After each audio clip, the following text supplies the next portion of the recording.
दोस्तों, क्या आपने कभी सोचा है क्या होगा अगर एक ऐसा गरीब पति-पत्नी जो दिन-रात महादेव और सनातन धर्म से जुड़ी कहानियाँ लोगों तक पहुँचाते हों, जिनके पास खाने तक के पैसे ना हों और जिनका मजाक पूरा समाज उड़ाता हो, लेकिन फिर भी उनका विश्वास कभी ना डगमगाए।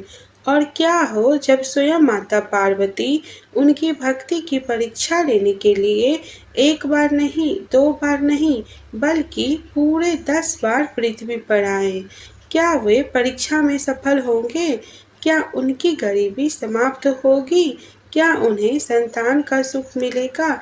और क्या सचमुच महादेव अपने भक्तों को हर कष्ट के बाद वरदान देंगे? आज की यह कथा एक ऐसे गरीब दंपति की है जिनकी अटूट भक्ति ने स्वयं कैलाश को भी भावुक कर दिया।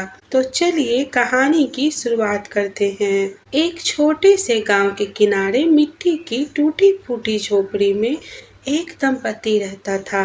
दंपति का नाम शिवम और पत्नी का नाम आराध्या था।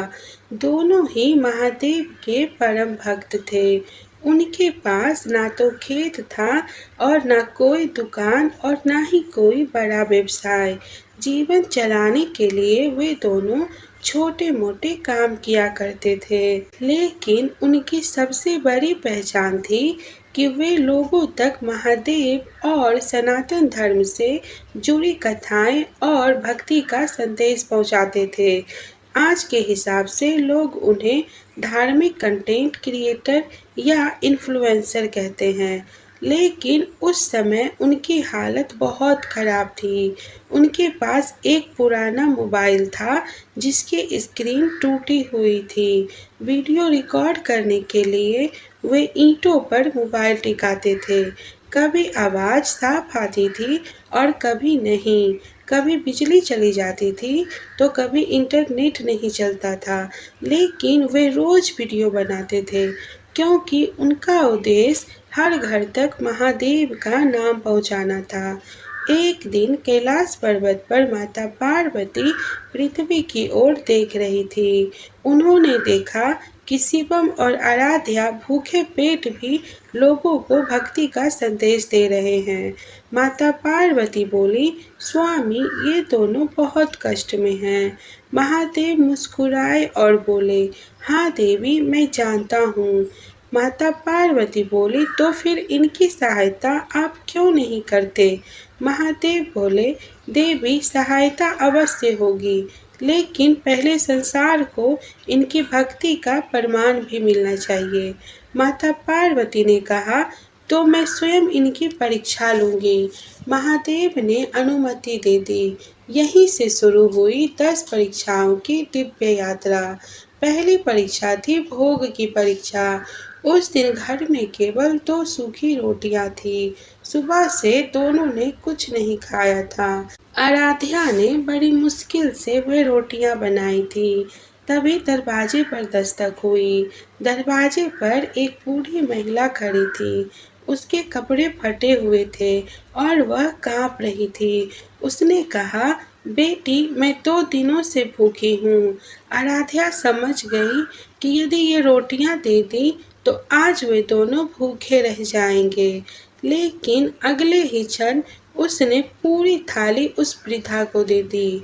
वृद्धा ने पूछा, तुम लोग क्या खाओगे? शिवम मुस्कुराया और बोला, महादेव का नाम। वह वृद्ध महिला वास्तव में माता पार्वती ही थी। कैलाश लौटकर माता पार्वती ने कहा, पहली परीक्षा सफल रही।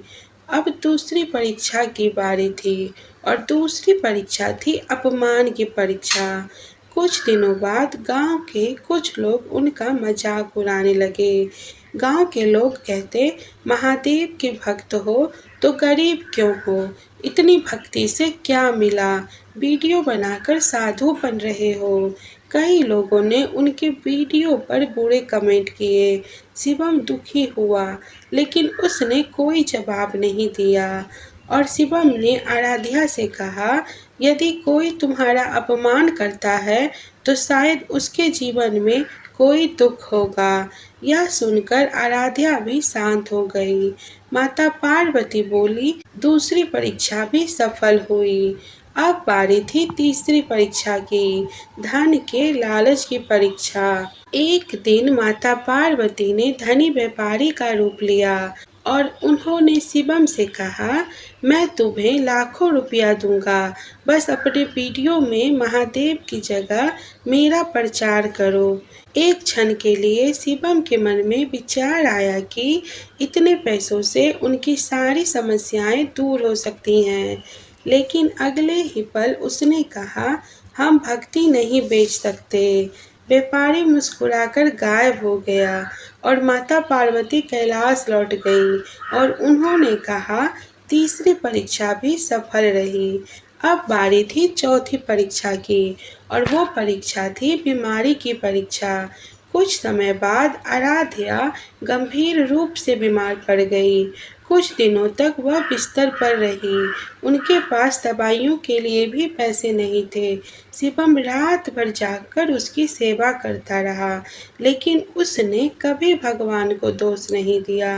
हर रात वह शिवलिंग के सामने दीपक जलाता और कहता, महादेव चाहे जो भी हो जाए, मेरा विश्वास नहीं टूटेगा। माता पार्वती भावुक हो गईं। उन्होंने कहा, चौथी परीक्षा भी सफल रही। अब बारी थी पांचवी परीक्षा की और पांचवी परीक्षा थी संतान सुख की परीक्षा। शिवम और आराध्या के विवाह को 10 वर्ष हो चुके थे, लेकिन उन्हें संतान का सुख प्राप्त नहीं हुआ था। लोग उन्हें ताने देते थे, लेकिन आराध्या चुप रहकर रोती रहती थी और वो हर सोमवार शिव मंदिर जाती और वह शिवलिंग पर जल चढ़ाकर कहती, प्रभु, यदि मुझे संतान ना भी मिले तो भी मैं आपकी भक्ति करती रहूंगी। माता पार्वती की आंखें भर आई। उन्होंने कहा, पांचवी परीक्षा भी सफल रही। अब बारी थी छठी परीक्षा की और वो परीक्षा थी चोरी की परीक्षा। एक रात उनकी वर्षों की छोटी सी बचत चोरी हो गई। घर में केवल खाली संदूक बचा था। आराध्या रो पड़ी, लेकिन शिवम बोला, शायद चोर को हमारी अपेक्षा अधिक आवश्यकता रही होगी। उसने चोर को क्षमा कर दिया। माता पार्वती बोली, छठी परीक्षा भी सफल रही। अब बारी थी सातवीं परीक्षा की और सातवीं परीक्षा थी प्रसिद्धि की परीक्षा। एक दिन अचानक उनके वीडियो वायरल होने लगे। लाखों लोग उन्हें देखने लगे। लोग उनका सम्मान करने लगे, लेकिन उन्होंने कभी घमंड नहीं किया। वे पहले की तरह जमीन पर बैठकर भोजन करते रहे, गरीबों की सहायता करते रहे।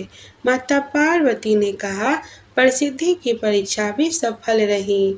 अब बारी थी आठवीं परीक्षा की और आठवीं परीक्षा थी झूठे आरोपों की परीक्षा। कुछ लोगों ने उनके खिलाफ अफवाहें फैला दी और उन्हें धोखेबाज कहा गया। लोगों ने उन पर विश्वास करना बंद कर दिया, लेकिन शिवम और आराध्या ने कोई बदला नहीं लिया। उन्होंने केवल सत्य का साथ दिया।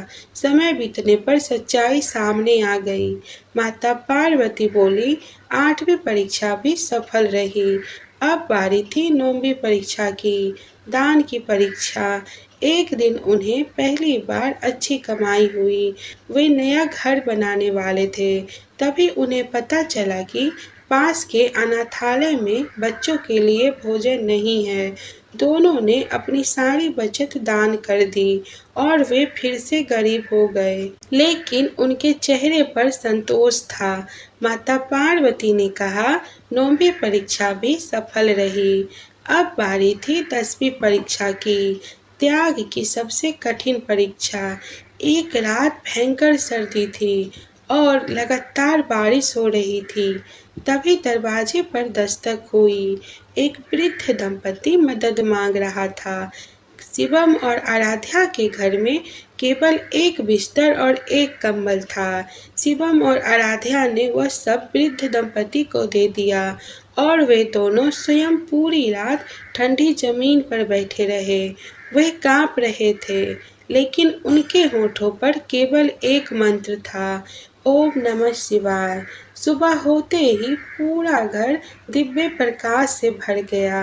आकाश में डमरू बजने लगा, चारों ओर दिव्य सुगंध फैल गई। वृद्ध दंपति का रूप बदलने लगा। अगले ही क्षण वहाँ स्वयं महादेव और माता पार्वती प्रकट हो गए। शिवम और आराध्या रोते हुए उनके चरणों में गिर पड़े। महादेव बोले, तुमने भूख, अपमान, लालच, बीमारी, संतान का दुख, चोरी, प्रसिद्धि, झूठे आरोप, दान और त्याग, हर परीक्षा को सफलतापूर्वक पार किया। अब समय आ गया है कि तुम्हारे जीवन में प्रकाश आए। महादेव ने अपना त्रिशूल उठाया। उनकी झोपड़ी एक सुंदर भवन में बदल गई। उनके भंडार अन्न से भर गए। उनकी सभी कर्ज समाप्त हो गए। घर की सारी परेशानियां दूर हो गईं।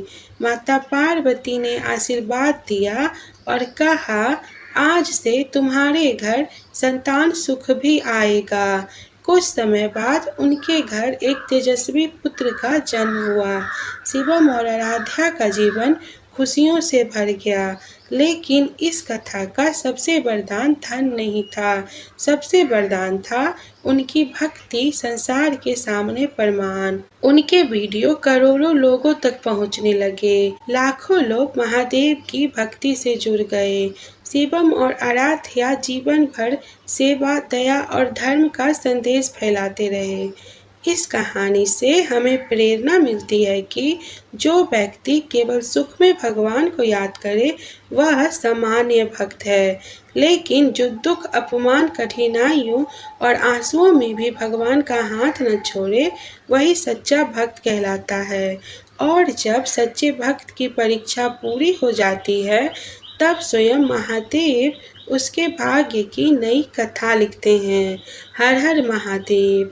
अगर आपको यह कहानी पसंद आई हो तो वीडियो को लाइक, शेयर और सब्सक्राइब जरूर करें और कमेंट में लिखें हर हर महादेव।